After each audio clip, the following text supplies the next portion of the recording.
Target 26 বাংলায় জিততে বাঙালির মন জয়ের চেষ্টা বিজেপির। সল্টলেকের পার্টি অফিসের বাইরে একাধিক পোস্টার। বাঙালির জন্য বিজেপি কি কি করছে তার তালিকা এবার পোস্টারে।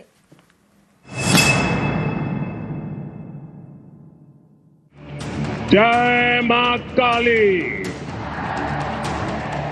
जय मां दुर्गा। বড় বড় পোস্টার, তাতে জলজল করছে বাঙালি মনীষীদের ছবি। বাঙালি মনীষীদের নাম একের পর এক পোস্টার, তাতে লেখা বাংলার জন্য কি করেছে বিজেপি, বাংলা ভাষার জন্য কি করছে।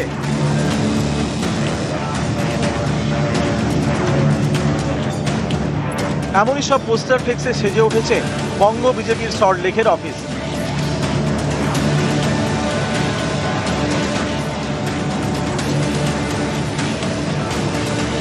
কোনোটাই লেখা বাংলা ভাষাকে ধ্রুপদী সম্মান এনে দিয়েছেন নরেন্দ্র মোদী, কোথাও লেখা দিল্লিতে নেতাজির মূর্তি স্থাপন করেছে বিজেপি।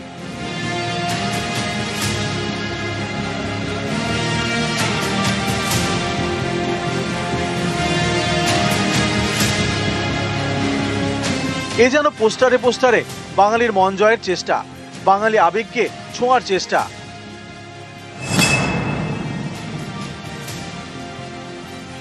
2021-এর বিধানসভা ভোটে বাংলা নিজের মেয়েকে চায় স্লোগান তুলে বাঙালির মন জিতে নেয় তৃণমূল। বিজেপির এটা বোঝাতেই সময় চলে যায় যে তারা বাঙালি বিরোধী দল নয়। একইভাবে 2024-এর লোকসভা ভোটেও বহিরাগত অস্ত্রেই ভোটের ময়দানে বিজেপিকে কুপঘাত করে তৃণমূল।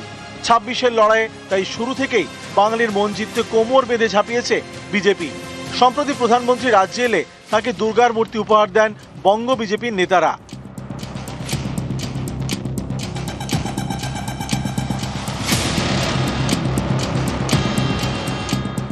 প্রধানমন্ত্রীর ভাষণও ছিল দুর্গা এবং কালী। जय मां काली, जय मां दुर्गा। প্রধানমন্ত্রীর স্লোগানেও বাঙালি আবেগে ষাঁড়।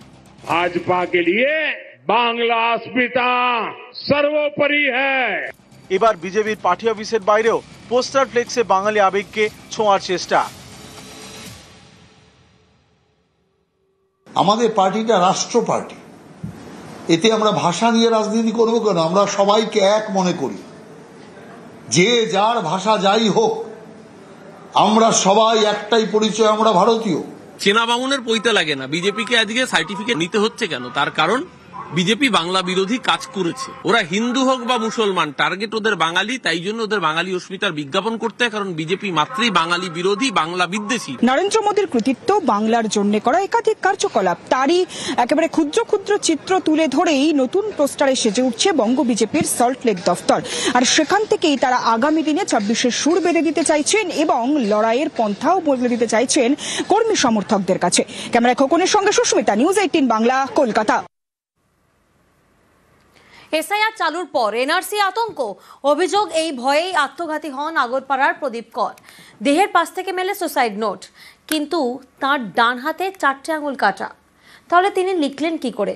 এ নিয়ে প্রশ্ন তুলছে বিজেপি, পাল্টা জবাব দিয়েছে তৃণমূল। উত্তর 24 পরগনার আগরপাড়ার বাসিন্দা প্রদীপ কর।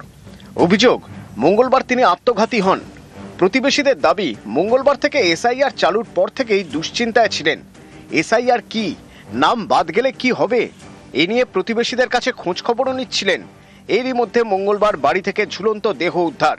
তার দেহের পাশ থেকে মেলে ডায়েরি, যাকে সুইসাইড নোট হিসেবে দেখছে পুলিশ। সেখানে লেখা, আমার মৃত্যুর জন্য দায়ী এনআরসি। এ নিয়ে তো রাজ্য রাজনীতিতে শোরগোল পড়ে যায়। এরই মাঝে বিতর্ক তৈরি হয়েছে মৃতের ডান হাতের আঙুল নিয়ে। বুঝুন, একটা মানুষের একটা ডান আঙুল না থাকলে, একটা ডান আঙুল না থাকলে যেটা হতে পারে একটা স্বাভাবিক বিষয়, সেটা বুঝে নিতে হয়। মানে ডান হাতের কোনো আঙুলই ছিল না, মানে অর্ধেক আঙুল ছিল না,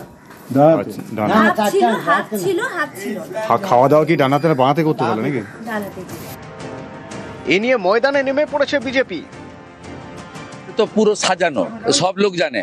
এখন 7ই ফেব্রুয়ারি পর্যন্ত গাছ থেকে পড়ে গেলে, বাজ পড়ে মারা গেলেও এইসব করবে। সম্পূর্ণ মিথ্যা, সাজানো। ওই হাতের অক্ষরও উনার নয়। এদের যদি জম থাকে ওই চিঠিটা সেন্ট্রাল ফরেন্সিক ল্যাবে পাঠান। ও রাজ্য সরকারের ফরেন্সিক, এখানে কি হয় ফরেন্সিক জানে। সেন্ট্রাল ফরেন্সিক ল্যাবে হোক এবং হাইকোর্টের তত্ত্বাবধানে হোক। বলছি দাদা, একজন তাহলে দুধ কা দুধ পানি কা পানি হয়ে যাবে। প্রদীপ করকে দেখা যাচ্ছে তিনি রান্না করছেন, তার বাঁ হাতকে মূলত ব্যবহার করছেন খুন্তিটির জন্য, এবং একটা পিকনিকে, মানে বাড়ির ছোট্ট 4টে আলু নয়, ওটার মধ্যে অন্তত 40 পিস আলু আছে, এবং খুব সক্রিয়ভাবে রান্না করছেন। ফলে একজনের মৃত্যু নিয়ে ডান হাত অকেজো লিখলেন কি করে, তার মৃত্যু নিয়ে কটাক্ষ না করে আমার মনে হয় this is a unfortunate case and related to this panic of SIR NRC related panic. বৃহস্পতিবার খড়দা থানায় যায় প্রদীপ করের পরিবার। SIR NRC আতঙ্কে প্রদীপ আত্মহত্যা করেন বলে লিখিত অভিযোগ জানান, তদন্তের দাবি করেন। এই ইস্যুতে পথে নেমে পড়েছে তৃণমূল। জাস্টিস ফর প্রদীপ কর এই স্লোগান তুলে বৃহস্পতিবার আগরপাড়ায় মিছিল করে তৃণমূল।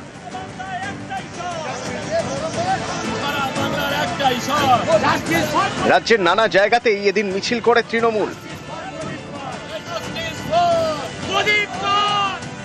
পথে নামছে বিজেপিও। আগামী মঙ্গলবার পানিহাটিতে মিছিল করবেন বলে জানিয়েছেন শুভেন্দু অধিকারী। নিউজ 18 বাংলা।